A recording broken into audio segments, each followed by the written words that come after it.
जय हिंद, नमस्कार। मुंबई से फिर एक बार आपके सामने मैं हूं रविंद्र जैन। माननीय सर्वोच्च न्यायालय जी, हाथ जोड़ के बार बार विनती है हमारी बात को सुना जाए, क्योंकि कोई भी बात हम देश हित में ही करते हैं। राजनीति हमारे भारत की किस तरह हो चुकी है, पक्ष और विपक्ष, आटा पीसने की जो चक्की है पत्थर की, एक पक्ष है और सबसे नीचे का विपक्ष है, और जनता बीच में पिसती है, उसका आटा निकलता है और उस आटे की रोटियां भी नेता खाता है। तो ये हाल है हमारे भारत की गंदी राजनीति का, जो देश हित में न सोचते हुए सिर्फ अपने हित में सोचते हैं। जनता गई ठिकाने पर। आज कल रात को 2000 का नोट कोमा में चला गया। माननीय 2000 का नोट कोमा में चला गया। 3-4 महीने के बाद वो अपनी सांसें तोड़ देगा। ये सरकार की घोषणा है। इसकी वजह भी कई प्रकार की बताई जाती है और सुनी जाती है। यहाँ तक कहा जाता है कि काला धन है 2000 रुपये, वो निकालने के लिए ऐसा किया।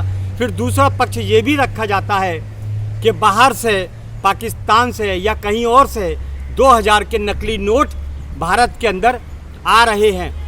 माननीय, आखिर ये सब क्या चलता है? मिडिल क्लास आदमी खलास होने वाला है।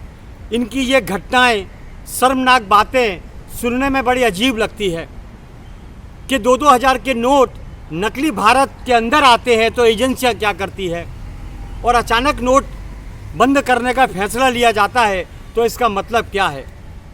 काले धन का मतलब क्या? तो कार्रवाई क्यों नहीं होती? नोट बंद करने से कार्रवाई का मतलब क्या? एजेंसियां क्या करती हैं?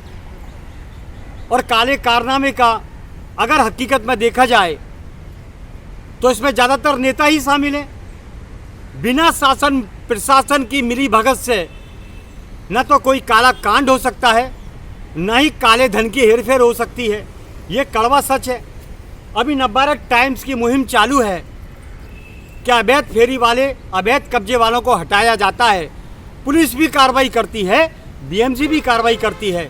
लेकिन मज़े की बात देखिए, पेपर में आने के बाद ही कार्रवाई होती है। बाकी इसके पहले ये डिपार्टमेंट क्या करते हैं? माननीय, आप हमारी बात पर गौर फरमाएं। हालांकि भारत का कुछ कानून बड़ा अजीब है कि सच बोलने वाले को फंसा दिया जाता है, मरवा दिया जाता है, क्योंकि यहाँ पर सच्चाई किसी को पसंद ही नहीं है। इसीलिए ये गंदगी फैली हुई है और सच बोलने वाले को मरवा दिया जाता है। अब जहाँ पर प्लेटफॉर्म है उनके अंडरग्राउंड चर्च गेट पे आ जाइए, वीटी पे आ जाइए, अंडरग्राउंड बुहारी, वहाँ पर पूरा फुटपाथ जाम कर दिए। पब्लिक को जगह नहीं है, वहाँ फेरी वाले बैठ गए। सीएसटी पे जाइए, अंडरग्राउंड जो चलने की पब्लिक की जगह है, वहाँ फेरी वाले। यानी हर जगह जो कब्जा हो रहा है फुटपाथ पर। और अभी तो मज़े की बात यह है, भुलेश्वर कॉटन एक्सचेंज पर अभी तो गैस के सिलेंडर भी फुटपाथ पे आ गए। गैस के सिलेंडर, ये बीएमसी की आंखों को दिखाई नहीं देता। ये सूंघने वाले बीएमसी, जहाँ गलत काम होता है, जहाँ माल मिलना होता है, पहुँच जाते हैं। इनको वो सिलेंडर दिखाई नहीं देते जो जनता के लिए बड़ा जोखिम है। फुटपाथ पर सिलेंडर, और इतनी लंबी नाक रखते हैं बीएमसी के अधिकारी। हम गलत नहीं होने देते, हम गलत नहीं होने देते, हम ये कहते हैं तुम हो ही गलत। उनकी आंखों के सामने ये सब गोरख धंधे होते हैं, क्योंकि माल से बड़ा कोई ईमान नहीं इन लोगों के लिए, देश से बड़ा कोई ईमान नहीं हम लोगों के लिए। बड़ी मज़े की बात है और शर्म का बात है, ईमान धर्म की सौगंध खाने वाले ये अधिकारीगण, सरकारी डिपार्टमेंट के लोग वसूली का धंधा अपनाते हैं। उनसे बहुत सी मोटी मोटी रकमें खाते हैं और गैर कानूनी काम करके जनता को तकलीफ पहुंचाते हैं, और सरकार का भी खाते हैं। बड़ा विचित्र मामला है। हम कुछ बोले तो हमने गलत बोला, हमारे ऊपर आंखें टेढ़ी करते हैं, और सरकार में बैठ कर सरकार का खाते हैं और जनता को नुकसान पहुंचाते हैं, देशद्रोही का काम करते हैं। उनके ऊपर कुछ नहीं। माननीय, शासन प्रशासन के बिना कोई भी अवैध कार्य हिंदुस्तान के अंदर नहीं हो सकता।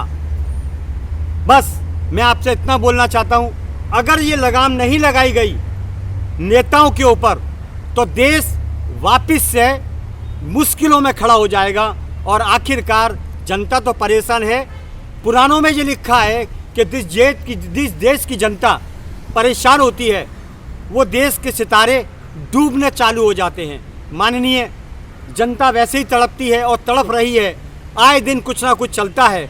सरकारी डिपार्टमेंट की हालत ऐसी है कि वहाँ सुनी नहीं जाती, पैसे से वहाँ पर तोला जाता है। ये हाल है तो सबसे बड़े देश के गद्दार कौन हुए माननीय? जनता मेहनत करती है, भागती है, दौड़ती है, घर में उलझी हुई है, उनका बजट पूरा नहीं हो पाता है और ये मस्त हो रहे हैं। ट्रैफिक पुलिस का ये हाल है कि अवैध गाड़ियाँ खड़ी है जहाँ से माल मिलता है, बाकी आम स्कूटर वाले को पकड़ के अपनी जेब भरते हैं, फ़ोटो दिखाने के लिए खींचते हैं, उसे डराते हैं। 1500 रुपये का फ़ाइन है, 500 रुपये में दे के निपट जाओ। ये गंदगी है बहुत ज़्यादा। इनको अपने बड़े बड़े फ्लैट बनाने हैं, बड़े बड़े घर बनाने हैं, बड़े बड़े लोगों को सजाना है, बड़े बड़े गड्ढे भरने हैं। माननीय, आपको ध्यान देना होगा, अन्यथा देश की जो दिशा है वो कहीं बदल ना जाए और हमारा देश फिर से वापस से बहुत बुरे संकट पे न फंस जाए। माननीय, आम जनता के बारे में सोचा जाए। जनता को सिर्फ इन्होंने मोहरा बना रखा है कि सिर्फ आप वोट के लिए इस्तेमाल करे जाते हो, बाकी नोट का थैला भर भर के तो हम लोग इस्तेमाल करते हैं। माननीय, शासन प्रशासन में जो भी लोग हैं वो देश के पैसे पर चलते हैं। क्यों नहीं दया है इनके अंदर जो जिम्मेदारी से अपने कर्तव्य का पालन करें? माननीय, बहुत बुरी हालत है, आप देश को संभालें, वरना हमारी तो विनती है कि घुट घुट के जीते हैं और घुट घुट के मर जाएंगे। ये कंडीशन है हमारे भारत की। चलिए फिर आऊँगा दोबारा नए विषय के साथ। मैं हूँ मुंबई से रविंद्र जैन। जय हिंद।